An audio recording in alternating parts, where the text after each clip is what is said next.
Rasulullah. Assalamu alaikum warahmatullahi wabarakatuh. Wala temini ko fe ko ka be émission Silamaya la Sabatima programme min talambolo ka be sunguro damina ma hakwasi sunguro kundoma ame ante mana mobaidala kana dokturu ustazi mamui kakuma karon nafaka sunguro nafaka ko min ketari min te ketari ko ka dike sabudi kamado arginala ala man kala argina sorombadi ko ka di kuma fo min mama bo jana mala ala man kisa jana mama ni surprise di uranna wallahi ala ko ni mi be nyoye ana ustaz docteur ana moba na ustaz Aboubacar Docteur Aboubacar Diallo di ale sini Conakry le ole bra blanc harjero bi ale bena kumanye da kuna dama dama kama udukan ka be sungoro tiritana bani na famiala tonomiala heremiaro abino nyafa nyana pour que ani na fasoro la yamka andan dija bato ma nyamka okono anyi ro jonondi afla carte masigira ko suna bugu do kama ko real anyo misrile kuru konondi kana na ustaz soro kana nyin kalido kaykum pour que andi muna fa sura nasilay wala tra kumanya blade ambe kana kumala tem ustaz ma assalamu alaykum warahmatullahi wabarakatuh tay tafadhal. السلام عليكم ورحمة الله وبركاته. وعليكم السلام. إن الحمد لله نحمده ونستعينه ونستغفره ونعوذ بالله من شرور أنفسنا ومن سيئات أعمالنا من يهدي الله فلا مضل له ومن يضلل فلا هادي له وأشهد أن لا إله إلا الله وحده لا شريك له وأشهد أن محمدا عبده ورسوله. أما بعد فإن أصدق الحديث كتاب الله وخير الهدي هدي محمد صلى الله عليه وسلم وشر الأمور محدثاتها وكل محدثة بدعة وكل بدعة ضلالة وكل ضلالة في النار نعوذ بالله من البدعة والضلالة. أمر لا تنو ما سمي تنو كان كاسون تلي من سامي نيكا تنو كوتا أدي دوجي لا نماكا ala tanu kunyuma ala onu wayanye ala sema jidana nemaka salamun sanima ani salatu sanima kunyina ala fa ku kaya kutibaka rasulullah muhammadun sallallahu alaihi wasallam kilami hera sitei fako fanye sani se ku tonosro duma sitei faka amma sian ka goma sani tanga uma nyamima asalene ka anto shia teleninka siamin surola natullah be kayama mogote jengala ka bo shauka fo mo halakili ala kana halaki utminin ko anyallo barukan bero tuya momo nibra kuma nibra tuya fo woli ala la kurna badi ala la kurna ba kuma kan tuya di katme fembe kan ni mo min taka be uma utali tuya di ni min taka fo ko utali wiyadi al ni dia mo be benawma na fola ko woli wiyadi ala kisi wiyama tawasla bero nyuma woli kila tawasla di alayhi salatu wassalam anu nan bembal anan karamgolu an ka minke kila nala sabalu ka minke sallallahu alaihi wasallama wuli kafsa anu tadi anu ka kolo nyanyama an bemai ka karanyanyama wi ka kolo nyanyama ay gon gesen yala nyanyama alla kolo e kila ta kunu alayhi salam alla gon ge breya e kila ta kunu alayhi salam sinjiro benya nyuma ay kolo nyanyama ay tawi kila ta kunu alayhi salam kila ka islama senya ka gbe ka turo mino anya tuma an kana fen la kan kana fen boala afrol mako sunna la on wayanye utminin ko mona suya buluma wati ka sudu anti sek mala jela karoni ni sungaro ni karuna fama ba abato hereka bu anye tiltana bam noni fana wole fana kafsa katmi wati tol la mi fana temeni udi tiltana bani natun ka se kila alayhi salatu wassalam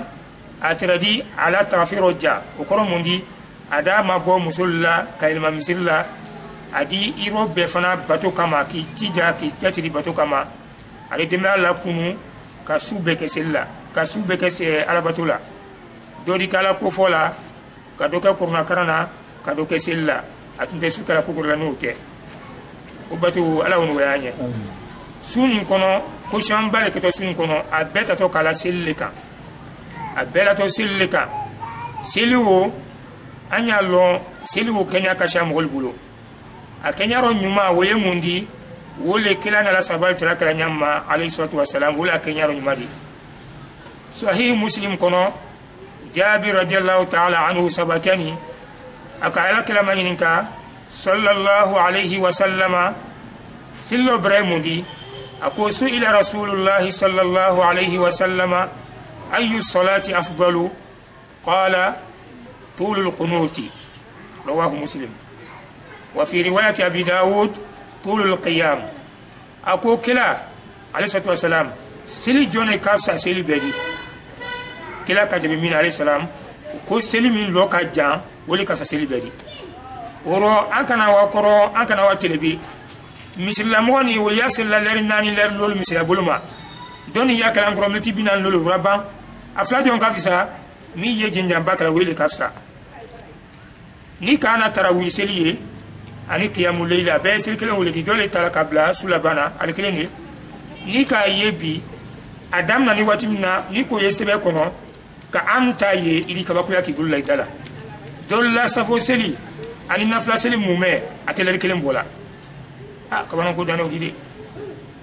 ni ka selu kono la ma fene lonna lu ka min fo ko ma fene kanu ma fene surtout an chaman ko am ayra ma ko sina mo le andi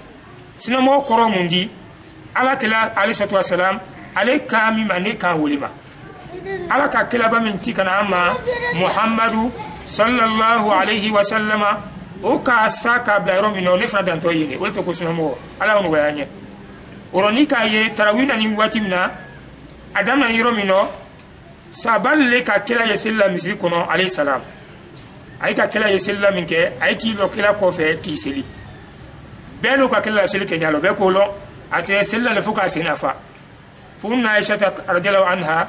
o ka fanya ko e kila ile ke kun ki retro seli banna fuki sinafa kaso ala bara funya kabara ya fa idilmino ika minke ima minke fulo kabara ya fa ubero ile ba ki lo sella fuki sinafa akodi afala akunu abdan shakura yalanteke jondi jomina la kunmalonwa nala bra hinana ka ya fa njulmino mimbra ke mimma ke kabra ya fa obero kamma koto yalanta la kunmalon kila tre silu kala ro foka sinafa urani sili kila ki lo misri kono ra isilla alayhi wasallam sabai ki sila ko fe ali mo mamo mayininga akasili janike akuga tele fla sabali na ko asabana lo wala nan na lo sabai nala amason ka go anya alusinna misri kono ayebuna anya la makma kena bo akafaliye ay kamin ka suron ka aluye ay tere misla mason bola nyeslana dina ma dafa folon nyeslana alaka na suro selike fadali alka wole ko so mason ka bo uro ka jamala de kana fla sel misla sungarula woye mundi bidatu ritumba kela ka alayhi salam kela ka bulu ka kunjona ashena le akala ke fadali mantuluka atula unyama foka alayhi fatu alayhi salam kila fatu kana kila fa sayyidina umar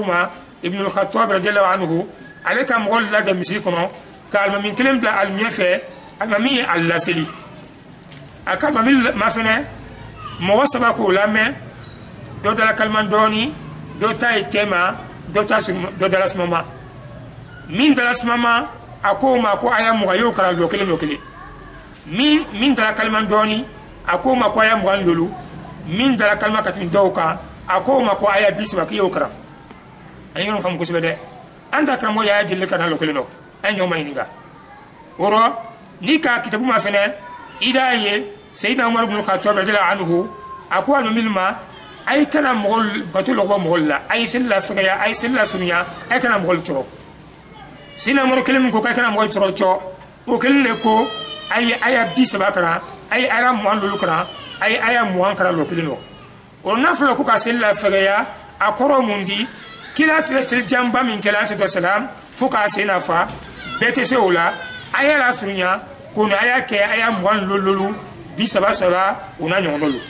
ngana mo nyaaye andi tarawih ke aya fla مدهامتان فبأي آلاء ربكما تكذبان الله أكبر الله أكبر الله أكبر السلام عليكم علي مغم كيلون بيكا بروفاليلون بيكا لون غمرا ملتي تان لولو كسلا ملتي بيسبا دوبرا لري سما كسلا بيكا لوكو فلا ويرو تكلي كياما مومرا تغفا سانو تغفا كوكلي نيمرا اتغفا كوتان بيكا لوكو فلا بوكو تكلي ولو كوسون مومرا نافلا سليكا جينيا ولي براي بومبا كاتي ميمرا كيكا سونيا kon lonna luko ya ke ka be ikomoluma ikini komol tro woro nika al insaf lil mardawi niko mafne arafoye wa yustahabbu alla yazida ala khatmatin wahida illa an yu'thirahu al ma'mum ako akanini nyamo almami kornaji go kele ikana fella kal sumarula kal korna beji tarawihila wala qiyamul lillah aji ko kele yedda uma ikana fella ka haketo kini ko mol tro ngai ko molu nuli re ka foko ha almami anta ma ha an fe anta an be bolo an be fanta mi ya fanu ko seli kaja o be na fulu batigi legi we kono bra ka bo na fulu ya iku o jina seli jankela nga sogoma wori ya iku ka saka babo ay di misirilo ay di kransola di saka bo ando be bolo wori ti anku ani saka bo mino ay wa ma ha ani seli fosai komna ji siasa ba siana na tefo chianuma ni komol ko fima woro ili se komna ji na sian fla siasa ba ka be alfa ngatima nga nal mo fo almami iroja ikana fenla komna ji ko kelinga o ay yoron fam na bani malu na fla ro ko ka sella sunya an kana daide ye sella sunya ya fagaya iroja ikana fenla komna ji ko kelinga o ko mundi mi ye mudahamatan fola mudahamatan fabi ayi ala rabbikuma tukaziban afa weyse yaro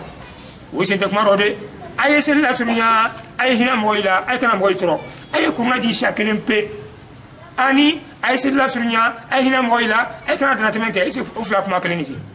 wala ko so badima yoron fam ko sebe anya hina yerela anya manta bulko dimana le ana fa fi dimana nuji senta ambulo andi ala soro feminota chama do fo selikili o selini kele mi ambulo na ma chama ko fonaro anko ta jina so mun feno anji mi no sinewa o anya ando ja anya selila jia anya falma mi yalma mi wa ma fasai iso ko bereya ni di se facebook le kanalo kele no oke ni kala ko kashia rubu fla yo oke ngana ka fo ko so fa kelengele paji kelengele wala paji tala ha an yo kara mi ka ko maji ko kelen ko fla anni woy walo kele ka adi beladi alama kanala woro sutan wati no abaturo ko bay mundi wole seldi andi janturo do kaya malhuzo remarki do kaya woye mundi kawani li sutan sello sutan sel mala wuli kawandi lima akoni kabla nyafe son kele kabla nyafe kawani leri tala lon tala wati do la kele kawani ke fayri ko fe alayhi salam wati do la ke silfana ko fe wati tala leri tala o ko do blaro nyeni fo wati na ani lolo tarawi ko fe fonye kawani leke ani lolo tahajjud ko fe fonye kawani leke ono tekelingi blanya fe kelengele anti safla ma ko bidani nga lolo kawani li susello anya anjanto o mana sebe kono anya anjanta kono ke foka kawani li refra dia seli wati ka do tawro ante soma afonne ko ka seli la ka sula nyama ya alquran baturo nam kawani li mini batole kawani li disikala wati be fem disikala wati be ikana wota ko ke fendo wati la wati grete fem na fo wati ron fam na ko sebe fendo e adike telero adike soma adike wurafe o fe yo ke wati gbansa na so femi teke fo wati suguni ikana ambutaji ke oka iroja yo shamante wati na sel kan ka ke suro iroja su seli sube ke sella kon il disikala wati be ni manya ke ko yabla nyafe kun ile kana na wati ni fana beke kon il fana ha kun na fayala molnina kon il wati la dikete ama fo haramuni kun ni manya ke ko yabla nyafe kelen ka ke fana wati ro ne tunga milti lol lebla lo nani aidi tomor ka robota ka irofoyo milti lolu milti tam wol di cafe mi mol di temi ta nyama tege mol di sejina wati kunguru ni kono ka kawani ke ka be ma tew fengara lauka na kala odi ante se obida fola na ma ka odi ka seli wati ka dote ola ko ka kawani li international ma ala be sima dama ha donc bato bero bomba wati nata wole seli di ba kala tra wala kala sallallahu alaihi wasallam atra su bana wala ka su fan ba ke wala anal ko kara min ko to ake ka wanilla amma fo ibra haramun ke kuni ile bra fo sunna ko sunna e mundi ki sembe kila sen la rob alayhi salatu wasalam aka kenya mima ya keti aka fonya mima ya fote uro idi be isimal man bena sema idi dawro sultana ban gono batu ka ka wati bero ni masa wati bela agbengbe no witiri moan kelen su moan saba su moan lolu su moan urumla su moan komno su yi fasa woluma letu kadri agbulima akashala fa akato wilo kono ni kala saka min bola idi so kekela ka saka bo kono yebe ka communiquer ko babalu idi saka kekela kono idi bato ke su to be kono nga su kele mi yodi idi bato kele kono ka dola ka no ka ro idi be sima idi ko makana share kala ko fola share ka saka bola share a benani seliminka idi su to be ka wula ala fa men madlama ni se ka kuma kungo yoro mino aya kelen wala aya fla wala aya saba flaye mumina flaye nuru kono kelen ye hasabu kono ala ko swatu nuru kono inma kana qawla almu'minina idha du'u ila allahi wa rasulihi liyahkuma bainahum an yaqulu sami'na wa ata'na wa ulaika humul muflihun ako mumini kan ka kuma kan kelen pelefo ni le kana bola ki wule ko dnaya i kana bola kana ala kuma kamba kal qur'an illa ko ala kuma kan tini ke i kana bola kana ala kala kuma kamba alayhi wasallam il te kuma fla fola ni le mumin di de incroyant mumini ye mun fola sami'na amra me wa ata'na amra la botam rasul ala ko wa ulaika momi yakla jama cho humul muflihuna wele mo gayni di wole ni sorbal di kema ala man kala mo yiro mumin te mo di ala kuma kan fo ile ye kala kuma kan fo alayhi wasallam def ko ci se ben ambraya mumin fa te mo di te kuma kan ni tole me ambra gol ma ko ci se kala wala ben ni kala mumin ni mo di ni kuma fola antum malo ala ya fama ala anu ya anya wole to ko mumin ala mo wala anya aya to kale wesatul ahzab kono aya bisba ani woro nka ya min karani wesatul nur kono aya bilulu ani kele aya to kale mo kana we bilulu mufla matla sunya ko to akodi wama kana lil mu'minin wala mu'minatin idha qada Allahu wa rasuluhu amran an yakuna lahumul khiyaratu min amrihim ومن يعص الله ورسوله فقد ضل ضلالا مبينا ako ateda hamuni chama kelen sinye ateda hamuni musuma kelen sinye ala ani kila no ka kite ka la yoro mino ile afo ne sagole ni ne sagole ndi ala sago ko fe sago te mo gorela kila sago ko fe sago te mo gorela sago te mo gorela ala baraba kite la ka la yoro mino kila baraba kite la ka la yoro mino sallallahu alayhi wa sallama ole kan ka kile sago ole kan ka beilima ala sago ole kan ka beilima kila sago alayhi salatu wasallam ole kan ka beilima ngano kuma ala kuma kan kofe kila kuma kan kofe alayhi salatu wasallam ile tafala kunne ne konte ne teniko ala kodi ni momin ka ala kuma kan soso ta kila kuma kan soso alayhi salatu wasallam oti ibra fili la fili min bangeni ronne anile anya yere manyininka mumin min to fan ko ngako nani le wole kono ala kuma kam min fona nya ko ngako no ko ka keta kila kuma kam min fona nya alayhi sallam hadisa ko kan keta ile ni ne anyo kala wa anta kila anya ala kuma kam maso sala wa anta maso sala na maka maso sala ala ka mumin ma anne wodi ala mo kala nya nan kala maso sala anto mumin de ala ma ya fala maka andobe woni kuma la sun ronno ya ka almamil do ala ro ka karmoy do ala ro aye bogboro mo nye aye misil la tele ni milu koko seli kajan afanya farda tekila abeseli nko endimina ne dane etarkelendi nte se tarfa sela ani ne la duturi ne dane etarkelendi ngam mo sikana etarfa sela be da kelima mo da foko fabra bi dutiro ile jangal to ile da kelima basitula nga be da kelima mo kana flani sabake ijotoro jangal to mi ye mo iro ni lo flasile ku ila kasmo mo kelima mi ye ura toke amma ile jangal to daro kan be da international ma farda tena flali oro ayatu almamili konkon busi alqur'an ro aya wala kaka wama ayo tu e kana fo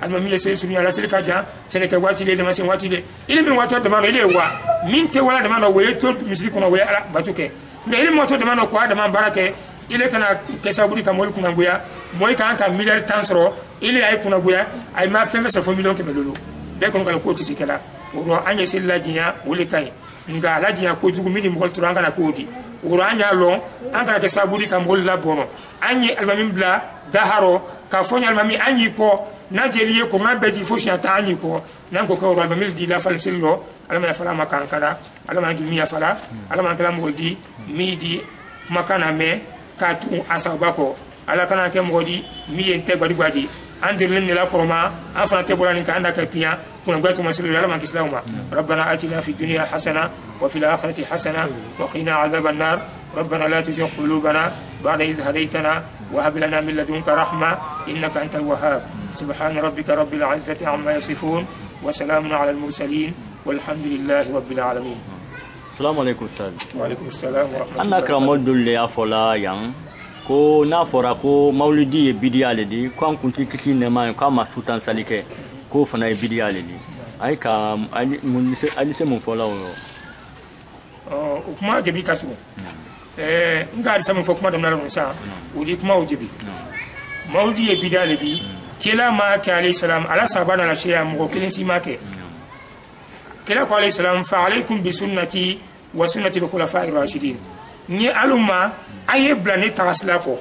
sunna koro mundiya tagasla a sunnati lugatan at-tariqa tagasla o koro mundi kila to mala islam ka ko arjine kono aye blauka a tagasla woro wajibi yaro mustahabu yaro nga dolu ka sunna koro mi lo ko ni sunna di o koro mundi ko diya gwate ni fagadi la sunna koro tudi ni sunna na umuman koro mundi kila ere ka fe ke alayhi salam aka fa min ke seli yewlero sunna yaro jaga yaro heji yaro hijabu yaro odo be jabu ali donc aye blane tagasla kan nka communiquer aye oke aye bla oka wa sunnati al-khulafa'i ar-rashidin aina khalifa nani me khalifa kananil di sayyidina abubakar siddiqi sayyidina umaru sayyidina usman sayyidina ali aye bla Allah tagasla kan mo folo min ka tawi sindi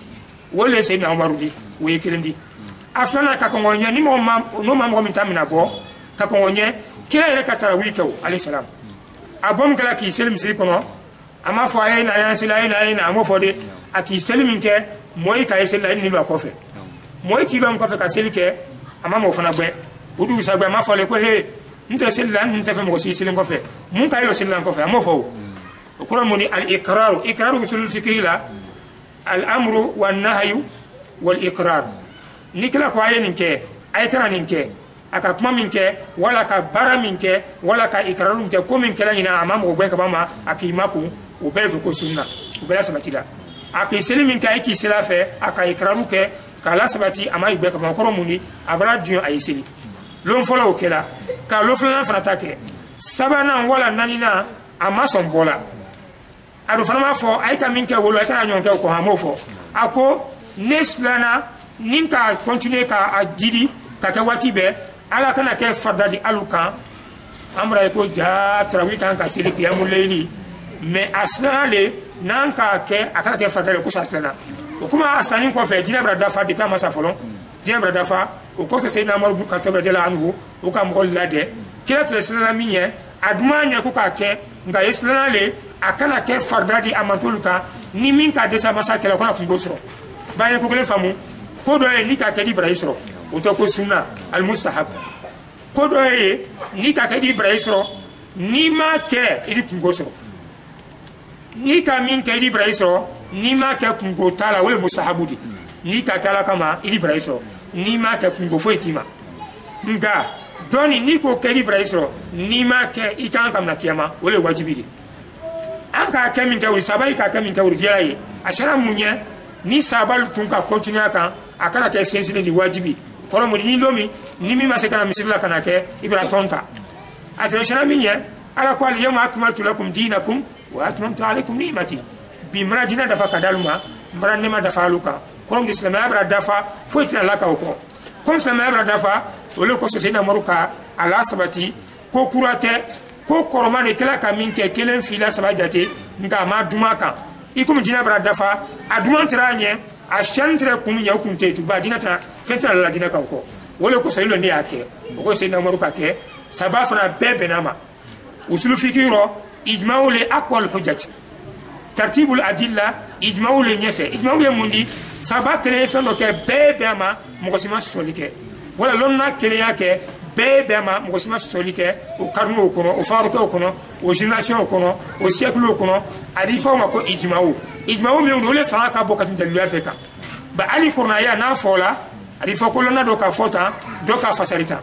ngana fla ko ajma al ulama wala kaza lonna bebra bena ko nile solto rotu sabab bebe na tarawihuma kala da ha ko son solma karo o barate aqwal hujjaj ko son mo ci se bida ko fulay momo ni re kalama dinaro wala ko so problème mi en fait ya min karna mi ma kara o bele kumala wala ka farfina gbeleya nga so dola koni momo ni wurni ko ni ka se ka rondo kori ko tola ko misri il fa ndi kalma mindi alma min be karamo bale de amra ko alma min ba alma min be mo karam ne di kasro mo ye sila alma mi amale mo ye sila kuma male mo ye sila wajuli male mo de orisi wajuli kela o kande ka kuma ke jamaro mo do ye orisi kuma la jamaro o kande ka kiti tege nga ambara ya bele asemble la kumaro no te momo ya re kalama dinaro o te tarawita ko ni mawlidi bo sinyona ba tarawiya ijma'u ladi lonna bebe na sababe bebe na ma mawlido mo sima bama be ko le wala mo famba ko le ko bidale karnu saba folo min keni siècle saba folo wayire malo femto ko mawlidi imam banani wayire mawlidi wulen ne wa finna gbono wayire malo al imam abu hanifa al imam maliki al imam shafi o beredo mani jondi wala imam ahmad bin hanbal wo sala sama hijra wo 5 fla ani binan ninkele 241 hijra 241 troisième siècle tembalan fano wayire malo femto ko mawlidi afinna wulne o malo e afo feno de keslanaro min to ko fin o molo o ma fam la slama fin todi mawlidi nani o ko fele 4e siècle mawlidi damnala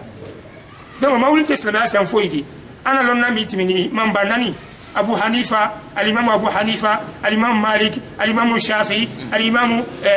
ahmad o sima mawlidi lo momo ire kalma dinaro iti sima mawlidi ni tarawih kombarila o ko ni min ka fiyelo na ko e tarawih kiyamu layli kayo ni mawlidi komparila ya mainika salatu tarawih adam nani sanjon adam nani jon telero ada fina ere kalama dinaro ada ko sayna umar kadam na law telero sayna umar ka kemenke radiyallahu ta'ala anhu sabalu sona wa ay maso ada ko sabalu sona wala sabado ka kele sabama kele ni sabado ka kele sababa famba kodi sababa famba ko kan sona ma lonino usul fikihiro les racines de la compréhension oro oye matière le ni mo bi mo le kande ki dabla islamia kuma ni mo ma usul fiki euro na fla kolonna le do bona ka kuma kala mo le kuma ni kala mo ka do idala ki dabla rode nte di ko juke wa iza halaltum fastaudu kuna ibala na ila hiji ka bana ka bo iramno ka yewa e fele ka sofa o korodi al amru ba'da al hazr lil ibaha momi ma ayen inketa ay kan inketa ni sekala wati na ka mo ma woylo inde mo molo itande ki dabla islamia kuma bo ni le ki dabla ida sidanke mo ma permis ta folon ima code routier lo ile kan de ka mo mumli bori te ka ko yensi mo ko kala mene ka tourner carte ko te de code le mo la ni mo le kan de ka mo bori usul fiki l'islamia code di ni mo lo itande ki dabla islamia kitiro no te di idi fotike momo ka usul fikra we kodi tarawihiro we ko tarawih bidale di wa sunna lo ka mufo wala ko we ko tarawih ko lonna bebe na ko sunna le lonna bebe na mimao ile ke kun kana fembele foniye feminani imam banani be salen ko fe ani femi anani ko imam banani simana foro bali khalifa flana wole ka ke wole ka mo lade ile ka kun ko fla kaya yefe ki futen hakil lawa ba yefe ka jomali ni ko faye na kala mo hakilmadi hakilla reso adikma wala tumu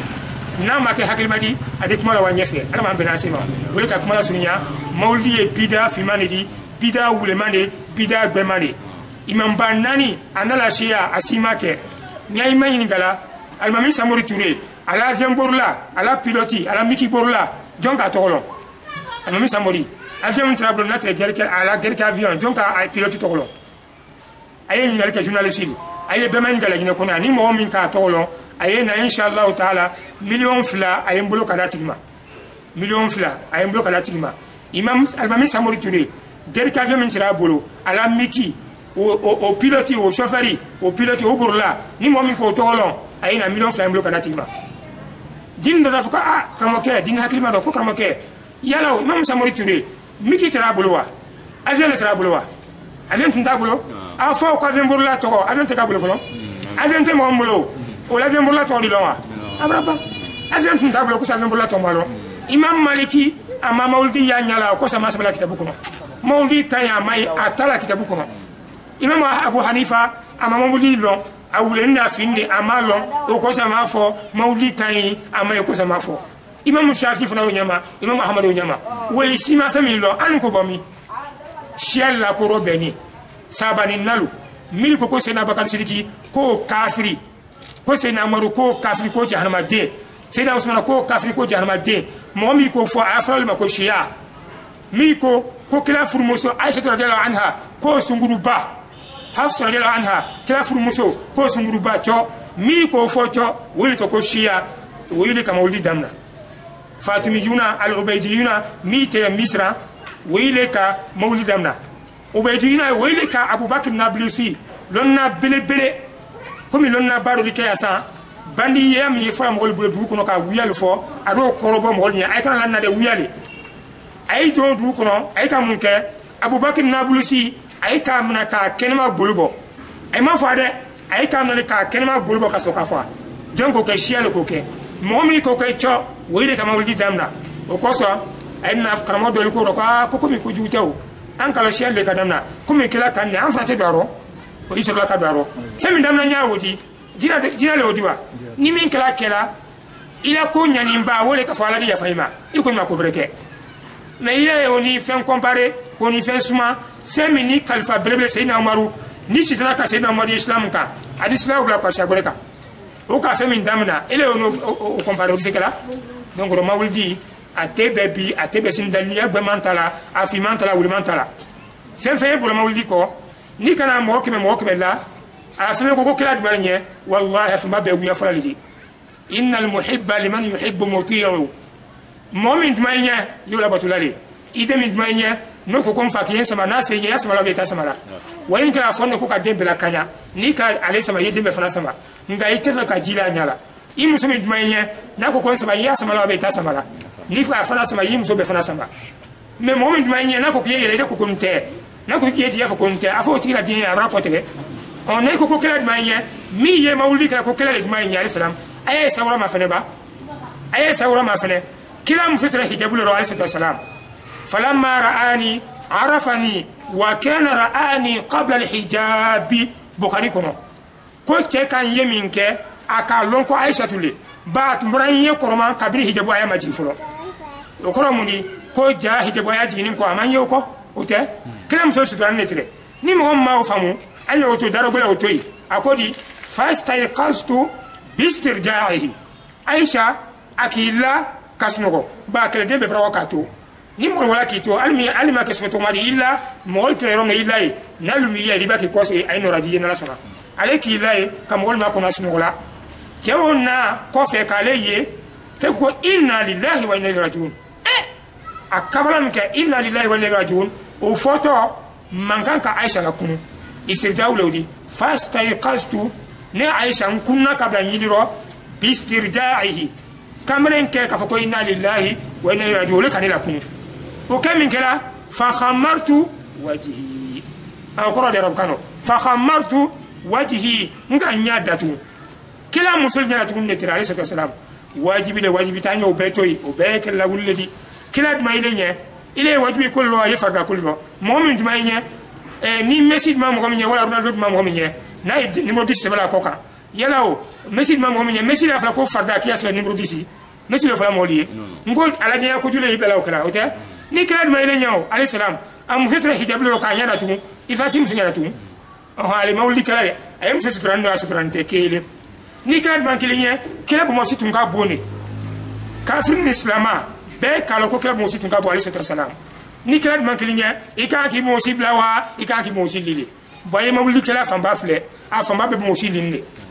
ni kala dma kilinya kila koko izatul mu'min ila ansofi saqaini mu'min na fani ko yenana ala agberen tema ko haraju tora femi ni jiduma doni namatmi sengurujo kan chefi sengurujo fe duma ko italero akila koko mu'min na fani tema le gberen tema ko ni masola yala ji doni nda akana di sengurujo kan kila ka min fawri ko duma lenye alayhi salam ile ki bauma akoko jahannama e min fe ile ko leke kila ma lenye mi yimawli kila famba betini ko kila kani sani wasraka bo ifa salon misikile msifla ifa ila bitani urbo ba ya frakeba ni ka afrika kenema wule duma ila fodi kiatu fra isa kongola la bitani ko fe wasraka bo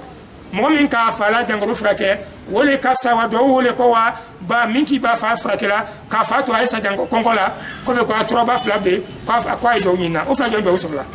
minka sraka bo minka afara jangoro frake wole do dini wole ko son ani min fo dumun kala lunye mi ye dumun kala ko mawlidi ay jo kella sunna sallallahu alaihi wasallam ayo ke folomba ne banon la fe mamna ani so ka do nyabo arman benasima. Assalamu alaikum warahmatullahi wabarakatuh. Wa alaikum assalam wa barakatuh. Sei ni kali sra kaira la kuma wala ndo anye ila kuma la ba mini ebe mfo moye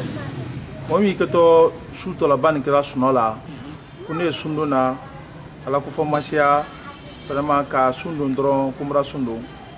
conseil na kam mi bolo ka be wati kenyama so kuma sia mantraye ka men wasi bato akan la gben kumaro akilo dum se mbele akitula sallallahu alaihi wasallam ila ni ngalo baraka kusibe la likamye ka fo barima benye anya noja ka ansi tonobo ama ansalolo nala no tungala folanye ko nyina ko sambina ni disa adoro la fo kilo nyina kesnoro ngala ma fo mo siye ko nyina ko santani disa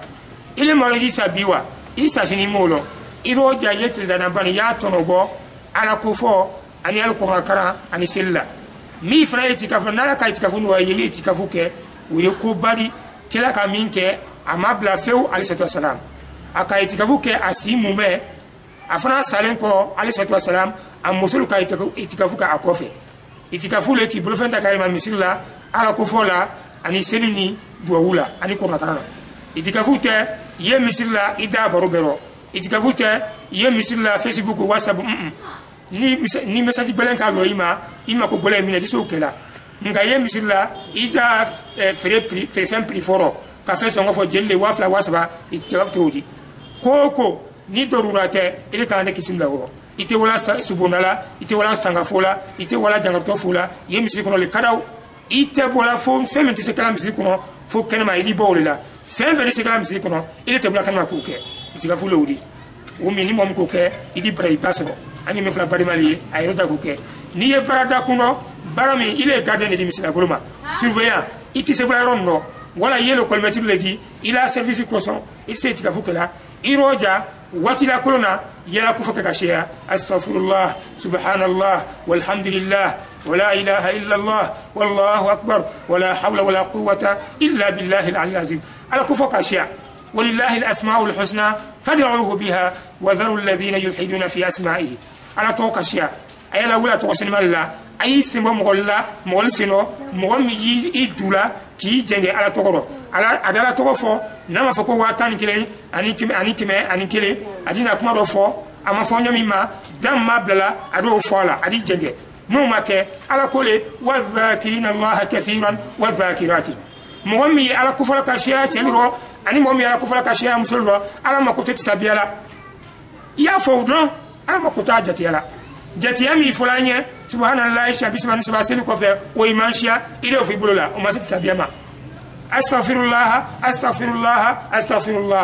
nika salamu alaykum bla assalamu alaykum wa rahmatullahi assalamu alaykum wa rahmatullahi nikobla ya safulam fala shia saba o fulanye la ilaha illa allah wahdahu la sharika lahu lahul mulku wa lahul hamdu wa huwa ala kulli shay'in qadir شيطان سوماني ورافع ولا شيطان سوماني ورافع ويميننا ويدانسي لو فلانيه مشان واكل شيطاني ويمانا امو يحدثكم يوم كانت تسابيلا كانت تسابياو كسد اللتر ني مؤمن كدالو kisa kemele trewa wakil trewa ni kasbani hadisa kono ala kalaba muhammadu alayhi salatu wasalam ala tasabiya ko kisa dan netre ni ko sibani yo mola se manala sa million kile no dati inshallah taala atay tasabiya tuntabulo ado fonna anye kwanye bila ala ko anye bila kila ko alayhi salatu wasalam wole fulanye tasabiya tuntekila bulo sana ya sonja tasabiya kaine amaine an sonja kun tasabiya tuntale bulo salamu alaykum rabba ala kullu wa zakina allah kaseeran ayem ulama jemi yala ko fala kashaya wa zakirati musummi yala ko fala kashaya i sonja kun kontella konte ba boni rojon murbanani ni sufia bala wele bulo ni do mi fas ni ki fata safia tama ka ka konte badi ala banto fandole wala so ka kan ni fenfenye sabia bulo chaw na mi kuna dia ala banto ko do fole malundo akinte mi fala kurma kama besima dilama wala so andi ni se dana ya ka kuma la sunya ya ka ala ko fo wati be ye fan fa yala ko fo ni se na la misila idina fram bolukan kini sel misila ni la barara ke tise ko ke ye famino alla ka lo sa peledi yo sili kula la ko fo kan no kala rodis idi subra iso alama sultani ala ni ma ya ala ni ma nya mala mono la nya alama jimi ya fala ana jimi na la mala kanala hele ko fefen kono ala mi ni fenma dilima hele ko fefen kono ye place fefen ko ala kala ko chali kono ye fe kala gine bara islamani tilna ala mi ni na fe ni fa la modilima fen ye place la ifuna ye demana masake ka min funye ki kono go masake nye ita jafa buloma akibla lana yamno kalana di adinyama ka jimna robe na make shwaliye na make teleni na make shwalidi amake bengandi amake wuya fodi ala mi loro makafula feni bengano ko ya kono atufe ka goloka ala ngisi we troma ala ma an salamo golla mini ba wo inoro ka jimna seni ala mo kala wa sallallahu wa sallam ala nabiyina muhammad wa ala alihi wa ashabihi ajma'in.